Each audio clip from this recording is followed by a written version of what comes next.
بسم اللہ الرحمن الرحیم۔ السلام علیکم، آپ دیکھ رہے ہیں الف نیوز اور میں ہوں آپ کے ساتھ ماجد علی۔ شامل کرتے ہیں آج کی one line headline. Army chief general Qamar Javed Bajwa سے برطانوی ہائی کمشنر کی ملاقات۔ Army chief general Qamar Javed Bajwa سے برطانوی ہائی کمشنر کی ملاقات ہوئی، جس میں دو طرفہ تعلقات اور افغان امن عمل پر بات چیت کی گئی۔ پاک فوج کے شعبہ تعلقات عامہ ISPR کے مطابق ملاقات میں باہمی دلچسپی اور علاقائی سیکیورٹی کی صورتحال پر بھی تبادلہ خیال کیا گیا۔ ISPR کے مطابق ملاقات میں کرونا وبا کے خلاف باہمی تعاون کے فروغ پر بھی بات چیت کی گئی۔ عراق میں امریکی فوج کا استعمال بند، نیا قانون منظور کر لیا گیا۔ امریکی عوام نمائندہ گان نے عراق میں فوجی طاقت کے استعمال کے لیے 2002 کے بل کو منسوخ کرنے کے لیے نیا قانون منظور کروا لیا۔ امریکہ نے 2002 میں منظور کردہ بل کے تحت عراق میں اپنی فورسز اتاری تھی۔ ایوان نمائندہ گان نے 2002 کے بل کی تنسیخ سے متعلق بل بھاری اکثریت سے منظور کر لیا۔ تنسیخ بل کے حق میں 161 اور مخالفت میں صرف ایک ووٹ آیا۔ داسو ڈیم سے پیدا ہونے والی بجلی سستی اور صنعتی ترقی کا ضامن ہوگی، وزیراعظم عمران خان۔ وزیراعظم عمران خان کا کہنا ہے کہ داسو سے سستی اور بلا تعطل بجلی کی فراہمی سے صنعتی سرگرمیوں میں اضافہ ہوگا۔ تربیلا اور منگلا ڈیم کی وجہ سے سستی بجلی پیدا ہوئی اور ملک نے ترقی بھی کی۔ سستی بجلی کی فراہمی سے مہنگائی پوری کم نہیں ہوگی، اس میں کچھ وقت درکار ہے۔ سستی بجلی سے سب سے زیادہ فائدہ صنعت کو ہوگا اور ملک تیزی سے ترقی کی راہ پر گامزن ہوگا۔ وزیراعظم عمران خان نے داسو ڈیم کے دورے کے موقع پر منصوبے پر کام کرنے والے ملکی اور غیر ملکی انجینئرز اور کارکنوں سے خطاب کرتے ہوئے کہا ہے، مجھے اندازہ نہیں تھا کہ داسو ڈیم کا منصوبہ دے امیر بھاشا ڈیم سے بڑا ہے اور مشکل ہے۔ اس منصوبے پر کام کرنے والے چائنیز، ترک اور پاکستانی انجینئر سمیت تمام افراد کو خراج تحسین پیش کرتا ہوں۔ اقوام متحدہ کے جنرل اسمبلی نے انتونیو گوتریس کو دوسری بار بھی سیکرٹری جنرل مقرر کر دیا۔ عالمی خبررساں ادارے کی رپورٹ کے مطابق اقوام متحدہ کی جنرل اسمبلی کے 65ویں سیشن کے صدر وولکن بوزکر نے اعلان کیا ہے کہ اقوام متحدہ کے سیکرٹری جنرل انتونیو گوتریس کا اگلی 5 سالہ مدت کے لیے بھی انتخاب کر لیا گیا ہے۔ انتونیو گوتریس کے عہدے کی دوسرے دور کا آغاز جنوری 2022 سے ہوگا اور آئندہ 5 برس تک جنرل سیکرٹری کے عہدے پر فائز رہیں گے۔ امریکی اپنی ذات سے بڑھ کر کسی چیز کو اہمیت نہیں دیتے، روسی صدر ولادیمیر پوٹن۔ روسی صدر نے امریکیوں پر تنقید کرتے ہوئے کہا ہے کہ مزید مذاکرات جاری رکھنے کے لیے تیار ہیں، بشرطیہ کہ وائٹ ہاؤس بھی نتیجہ خیز بات چیت کرنے پر راضی ہو۔ عالمی خبررساں ادارے کی رپورٹ کے مطابق جنیوا میں 2 روز قبل امریکی صدر جو بائیڈن سے پہلی ملاقات کے بعد روسی صدر ولادیمیر پوٹن نے ایک انٹرویو میں ملاقات کو کافی حد تک دوستانہ قرار دیتے ہوئے کہا تھا کہ اہم معاملات پر ایک دوسرے کو سمجھنے میں کامیاب رہے۔ روسی صدر نے مذاکرات جاری رکھنے کے سوال کے جواب میں کہا تھا کہ بات چیت کو جاری رکھنے کے لیے تیار ہیں، تاہم اس کے لیے امریکہ کا بھی راضی ہونا ضروری ہے۔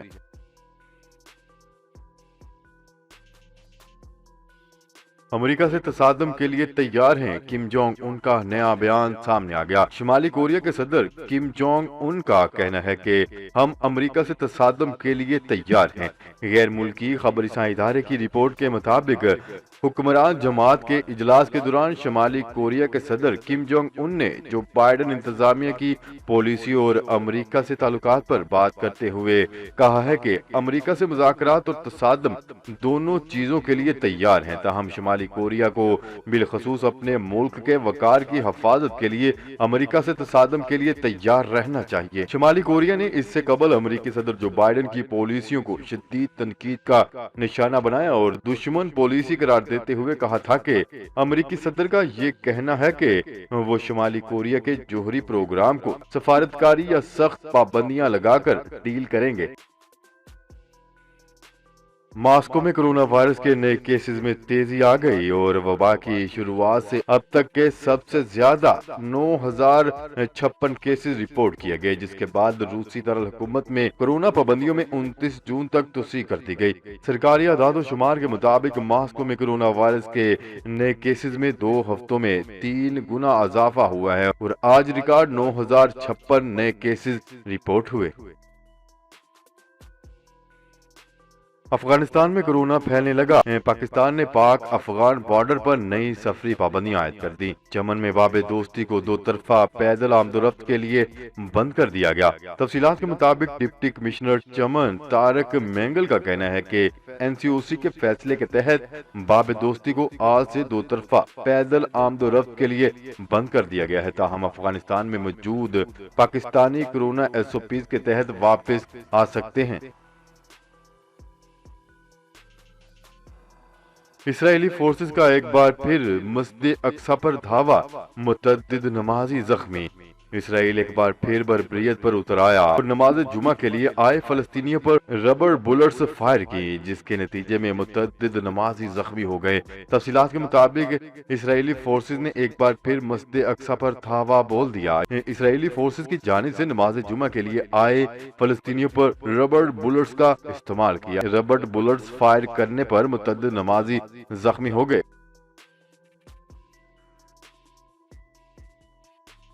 اسرائیلی جنگی طیاروں کی غزہ پر تیسرے روز بھی بمباری، حماس سے دوبارہ لڑائی کی دھمکی۔ اسرائیلی جنگی طیاروں نے غزہ پر تیسرے روز بھی بمباری کی۔ اسرائیل نے حماس سے دوبارہ لڑائی کی دھمکی دے دی۔ اسرائیل کی جانب سے غزہ پر فضائی بمباری کا سلسلہ تیسرے روز بھی جاری رہا۔ حماس کی جانب سے تاحال راکٹ فائر کر کے فضائی حملوں کا جواب نہیں دیا گیا، تاہم صورتحال کشیدہ ہے اور کسی بھی وقت بگڑ سکتی ہے۔ اسرائیل نے حماس کے ساتھ دوبارہ لڑائی کی دھمکی دے دی۔ امریکہ کا کابل ایئرپورٹ کی سیکیورٹی ترکی کے حوالے کرنے کا فیصلہ۔ امریکہ نے ترک صدر رجب طیب اردوان کی پیشکش قبول کرتے ہوئے کابل ایئرپورٹ کی سیکیورٹی ترکی کے حوالے کرنے کا فیصلہ کر لیا۔ غیر ملکی خبر رساں ادارے کی رپورٹ کے مطابق امریکی صدر جوزف بائیڈن نے افغانستان سے غیر ملکی فوجیوں کے انخلاء کے بعد کابل ایئرپورٹ کی حفاظت کی ذمہ داری ترک فوج کے حوالے کرنے کا فیصلہ کر لیا۔ کابل ایئرپورٹ فوجیوں کے انخلاء کے بعد بھی غیر ملکی وفد کی افغانستان آمد و رفت کے لیے استعمال ہوتا رہے گا۔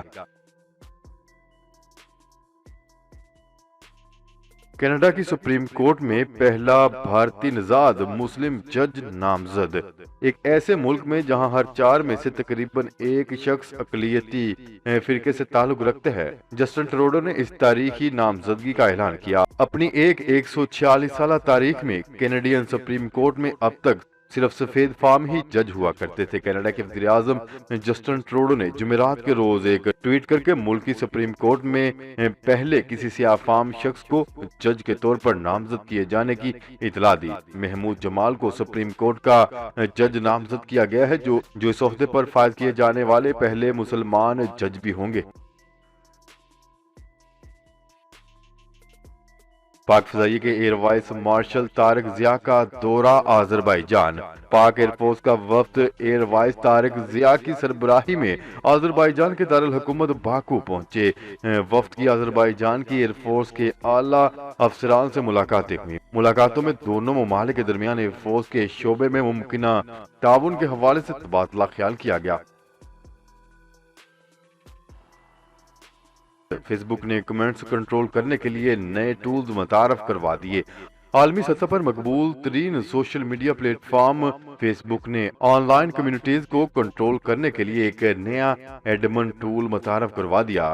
میڈیا رپورٹس کے مطابق ایڈمن اب آن لائن کمیونٹیز کے کسی بھی ایسے ممبر پر پابندی لگا سکتے ہیں جنہوں نے گروپ کے قواعد و ضوابط کی خلاف ورزی کی ہو۔ برطانیہ نے بیت المقدس کو مقبوضہ علاقہ قرار دے دیا۔ اسرائیل کا سخت احتجاج، اسرائیلی سفیر کی برطانوی دفتر خارجہ سے وضاحت طلب۔ برطانیہ نے جواب دینے کے لیے ایک دن کی ڈیڈ لائن مانگ لی۔ رپورٹ کے مطابق برطانیہ نے مقبوضہ بیت المقدس کو مقبوضہ علاقہ قرار دے دیا، جس پر صہیونی ریاست نے برطانیہ سے سخت احتجاج کیا۔ غیر ملکی خبررساں ادارے کی رپورٹ کے مطابق برطانوی شہریت والی ایک اسرائیلی خاتون کو اس وقت حیرت کا سامنا کرنا پڑا جب اس نے اپنے پاسپورٹ کی تجدید کروائی تو اس کے کاغذات میں بیت المقدس کو مقبوضہ علاقہ قرار دیا گیا۔